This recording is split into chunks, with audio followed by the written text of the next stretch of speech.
Fronde des magistrats, la colère gronde aussi à Toulouse. Plus d'1 millier de personnes dans la rue, les enseignants réclament des moyens. La blanchisserie du CHU de Toulouse, la plus importante de la région, nous ouvre ses portes.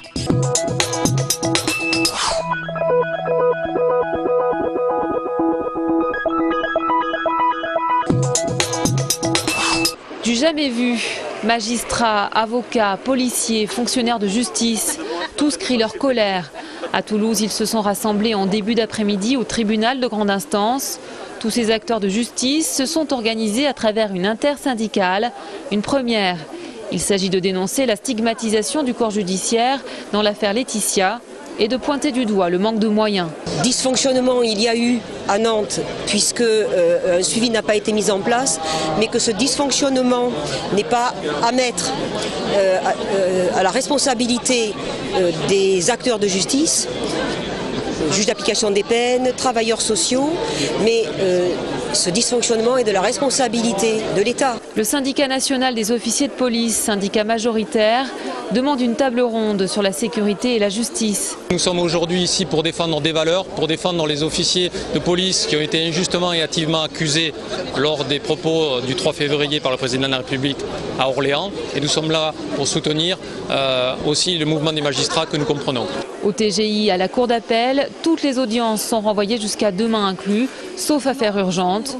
Une nouvelle assemblée générale est prévue demain en début d'après-midi.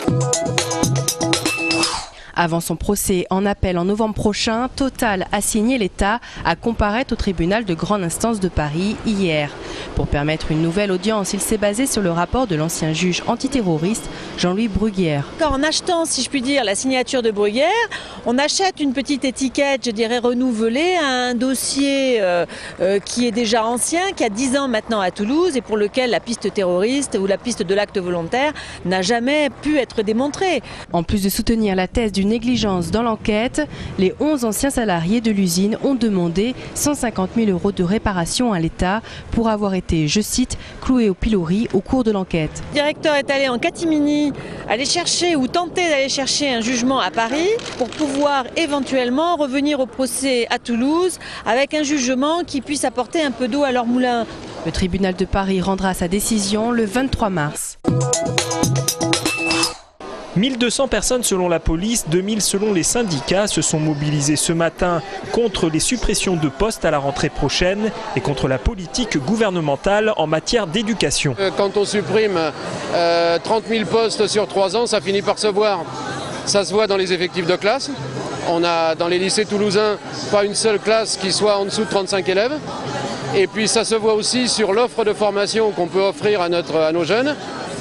Parce que quand on supprime des enseignements, on supprime aussi des options et des moyens de formation. Il y en a assez, ça suffit. En Haute-Garonne, 43 postes seront supprimés à la rentrée prochaine, tandis que 1200 élèves de plus sont attendus. De probables suppressions de classes inquiètent également les enseignants, notamment en milieu rural. Pour nous, c'est très important de garder nos écoles à proximité, parce qu'après, ça veut dire des kilomètres et des kilomètres pour les familles, voilà, et ça se joue à 1 ou 2 élèves près pour l'instant, donc on va vraiment se battre pour garder ce poste-là. En Haute-Garonne, près de 60 classes pourraient être supprimées en septembre prochain. Un incendie a ravagé hier le gymnase du lycée professionnel Eugène Montel à Colomiers.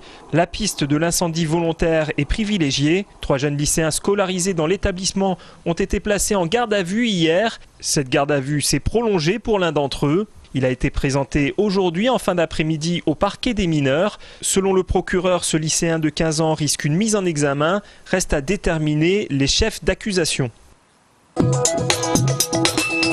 35 000 pièces de linge traitées par jour, 50 kilos par minute, ce sont les rendements vertigineux de la nouvelle blanchisserie du CHU de Toulouse, inaugurée ce matin. Suite à l'incendie de 2006, le CHU avait alors préféré la restaurer et la transformer plutôt que de sous-traiter le service, un investissement de 82 millions d'euros. Ça a tout changé, c'est-à-dire que ça a été une conception de projet globale, pas une conception de projet que sur que sur un investissement de machines. Ça a été redéfinir tous les modes de livraison, les horaires de livraison, les quantités livrées, l'utilisation du linge dans les services de soins. Chaque pièce est triée, lavée à 90 degrés, séchée à 180 degrés, passée au bactéricide, puis repassée, le tout en 2 heures. Le coton et le polyester a une résistance mécanique et donc du coup ça nous permet de monter très fortement en température pour s'assurer d'une qualité hygiénique d'abord. Avant de parler de propreté, on parle de qualité hygiénique. On est dans un hôpital, le but c'est de lutter contre les infections. 70 personnes travaillent à la blanchisserie qui pourrait bientôt traiter d'autres linges que celui du CHU.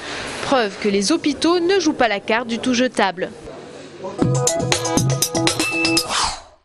Les tensions récurrentes sur les prix du pétrole, les impératifs environnementaux, des éléments qui ont favorisé la recherche de carburants alternatifs pour l'aviation, un secteur qui a des contraintes autres que celles de l'automobile. Nous volons à haute altitude, donc on a besoin de carburant qui ait une bonne tenue à basse température.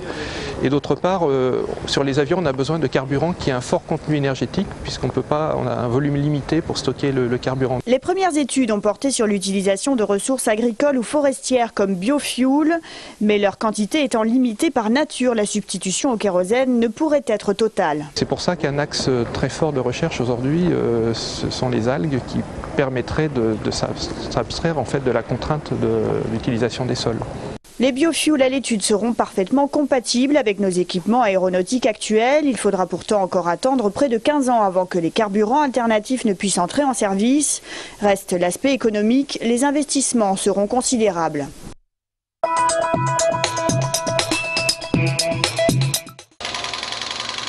Opération grand nettoyage pour l'écluse Bayard. Depuis hier, le processus se renouvelle en moyenne tous les 10 ans. Dreamers, Keane, Fassbinder, Bournac, une pièce jouée au TNT sur le rejet de l'autre, le racisme ordinaire de la rue, mais aussi un amour impossible. Drame social si on veut, puisque la société est présente, mais pas simplement drame social, c'est une histoire d'amour d'abord. C'est une histoire d'amour entre une vieille dame et un étranger, un jeune étranger, un jeune immigré qui est là au chômage dans une société qui ressemble beaucoup à la nôtre.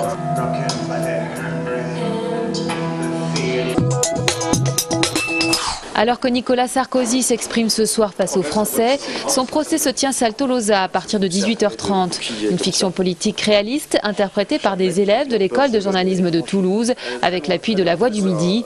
Une manière ludique de sortir des bancs de l'école. Ça change d'un cours traditionnel. On apprend tout en restant en prenant du recul.